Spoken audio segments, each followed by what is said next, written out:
Hello everyone, and welcome to DelftStack. If your Windows 11 computer is throwing "the RPC server is unavailable" error, it means a core communication protocol is failing to connect within your system or across your local network. I will show you exactly how to restart these required background services and fix your network settings right now. Let's get started. First, we must ensure the background processes that run the remote procedure call are actually turned on.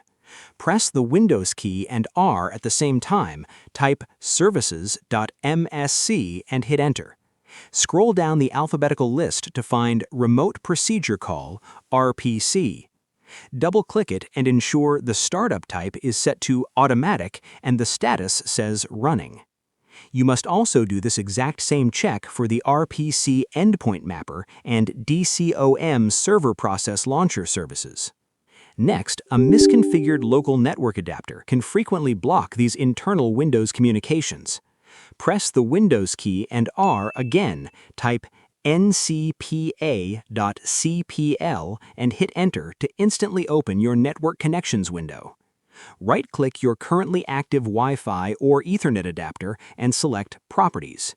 Scroll through the list and make absolutely sure that both file and printer sharing for Microsoft Networks and Internet Protocol version 6, TCP, IPv6 are checked before clicking OK.